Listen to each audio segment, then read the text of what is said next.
महाबली हनुमान अष्टचिरंजीवियों में से एक हैं। उन्हें कल्प के अंत तक जीवित रहने का वरदान प्राप्त है। यही कारण है कि रामायण के साथ साथ हनुमान जी का वर्णन महाभारत में भी आता है।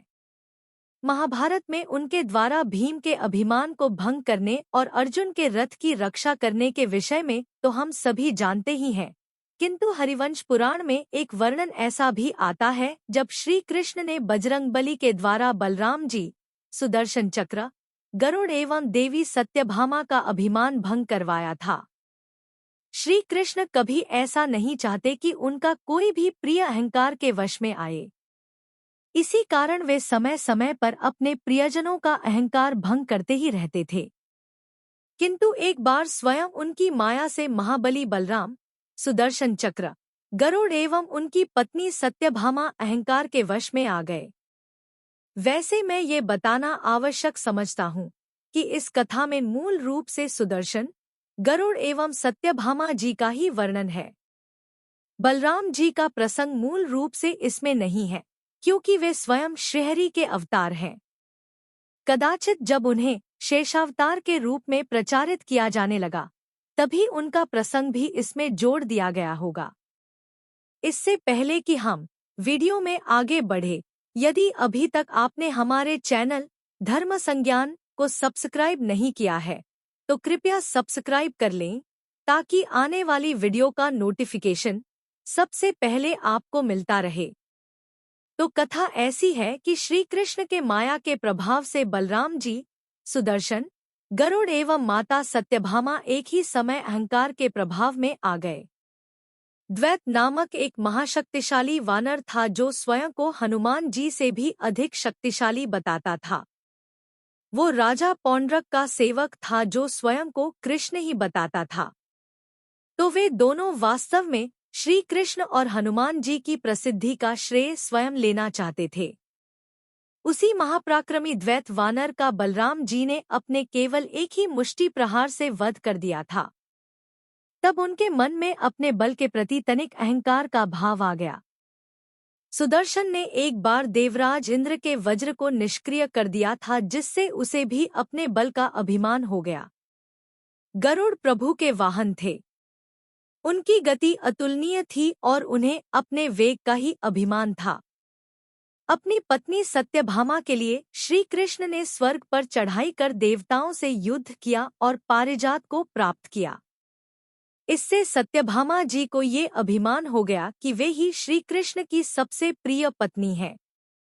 श्री कृष्ण तो मायापति हैं, उन्हें इनके अभिमान के विषय में पता चल गया। ये सभी उन्हें अत्यंत प्रिय थे, अतः उन्हें अभिमान के वश से निकालना आवश्यक था। तब बहुत सोच विचार कर श्री कृष्ण ने निर्णय लिया कि एक पवन पुत्र हनुमान ही है जो अकेले इन सभी का गर्व तोड़ सकते हैं। यह सोचकर उन्होंने गरुड़ को आज्ञा दी कि वे महाबली हनुमान को सूचित करें कि वे उनसे मिलना चाहते हैं और उन्हें लेकर द्वारिका आ जाए। उस समय हनुमान जी गंधमादन पर्वत पर एकांतवास कर रहे थे, जो द्वारिका से लगभग 250 योजन दूर था। श्री कृष्ण की आज्ञा पाकर गरुड़ तीव्र गति से तत्काल गंधमादन की ओर उड़े और शीघ्र ही वहां पहुंच गए। वहां वे हनुमान जी से मिले और उन्हें श्री कृष्ण का संदेश दिया। हनुमान जानते थे कि कृष्ण और राम एक ही हैं।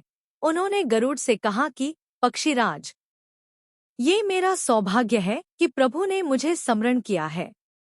आप चलिए, मैं शीघ्र ही आता हूँ। इस पर गरुड़ ने कहा कि हे महाबली, द्वारिका यहाँ से बहुत दूर है, अतः आप मुझ पर बैठ जाए, मैं आपको अतिशीघ्र द्वारिका पहुंचा दूंगा। इस पर हनुमान जी ने कहा, हे पक्षीराज, आप मेरी चिंता ना करें, आप चलिए, मैं आपसे पहले ही द्वारिका पहुंच जाऊंगा। हनुमान जी को ऐसा बोलते देखकर गरुड़ के अभिमान को ठेस लगी।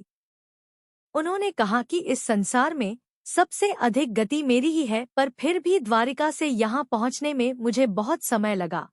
फिर किस प्रकार हनुमान मुझसे पहले द्वारिका पहुँचेंगे? वे तीव्र गति से द्वारिका की ओर बढ़े ताकि वहां पहुंचकर हनुमान की गति को मात दे सकें। गरुड़ की गति वास्तव में अद्वितीय थी, किंतु पवनपुत्र तो फिर पवनपुत्र थे। वे उनसे पहले द्वारिका पहुंच गए। उन्होंने सोचा कि श्री कृष्ण के दर्शनों से पहले थोड़ा भोजन कर लूं। यही सोचकर वे राजकीय उद्यान में गए और वृक्षों को उखाड़कर फल खाने लगे। उन्हें रोकने के लिए नारायणी सेना के एक से बढ़कर एक वीर आए, किंतु हनुमान जी की शक्ति के समक्ष वे कितनी देर टिकते। तब उस उपद्रव के विषय में सुनकर स्वयं महाबली बलराम उन्हें रोकने उद्यान पहुंचे। स्वयं बलभद्र को आया देखकर हनुमान सावधान हो गए।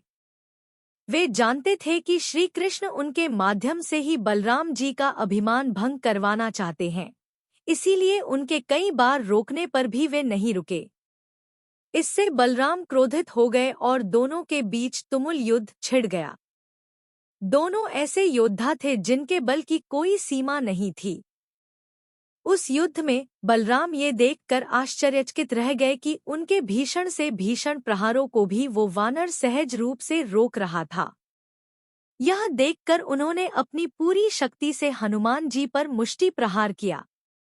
ये प्रहार उस प्रहार से कई सैकड़ों गुना अधिक शक्तिशाली था जो उन्होंने द्वैत वानर पर किया था, किंतु आश्चर्य, वो वानर उसी प्रकार अविचल खड़ा रहा। अपने इतने भीषण प्रहार को व्यर्थ जाते देखकर बलराम का अभिमान चूर हो गया। उन्हें समझते देर न लगी कि जो उनके भी वार को इतनी सहजता से झेल ले वो पवनपुत्र हनुमान के अतिरिक्त और कोई हो ही नहीं सकता। उन्होंने हनुमान जी को पहचान लिया और उन्हें प्रणाम किया। तब हनुमान जी ने भी उनसे अकारण युद्ध के लिए क्षमा मांगी और श्री कृष्ण से मिलने भवन की ओर बढ़े। उधर श्री कृष्ण ने सुदर्शन को द्वार की रक्षा के लिए खड़ा कर दिया और कहा कि किसी को अंदर प्रवेश न करने दे। जब हनुमान जी द्वार पर पहुंचे तो सुदर्शन ने उन्हें रोक लिया। पवनपुत्र ने उनसे आग्रह किया कि वे श्री कृष्ण को उनके आगमन की सूचना दे, किंतु अपने बल के अभिमान में सुदर्शन ने ऐसा करने से भी मना कर दिया और उनसे युद्ध को उद्धत हो गया। तब और कोई उपाय न देखकर हनुमान जी ने बात ही बात में सुदर्शन को अपने मुख में रख लिया और भवन के अंदर प्रवेश किया। इससे सुदर्शन का अभिमान भी चूर चूर हो गया। उधर श्री कृष्ण ने देवी सत्यभामा से कहा कि हनुमान बड़े क्रोध में इधर ही आ रहे हैं। इस समय उन्हें केवल प्रभु श्रीराम और माता सीता के दर्शन ही शांत कर सकते हैं। मैं राम का वेश धरता हूँ और तुम सीता के वेश में मेरे निकट बैठो। ये सुनकर सत्यभामा अत्यंत प्रसन्न हुई। उनका रूप तो अद्वितीय था ही, वे माता सीता का वेश धरकर भगवान राम बने। श्री कृष्ण एक निकट बैठ गई और हनुमान के आने की प्रतीक्षा करने लगी। जब हनुमान जी ने भवन में प्रवेश किया तो श्रीराम रूपी श्री कृष्ण को सामने देखा। अपने प्रभु के दर्शन होते ही हनुमान जी भावुक हो गए। उनके नेत्रों से अश्रु बहने लगे। वे आकर प्रभु के चरणों में लौट गए और राम नाम का जाप करने लगे। तब श्री कृष्ण ने हनुमान जी को उठाया और अपने हृदय से लगा लिया। प्रभु और भक्त के संगम का विहंगम दृश्य वहां प्रस्तुत हो गया।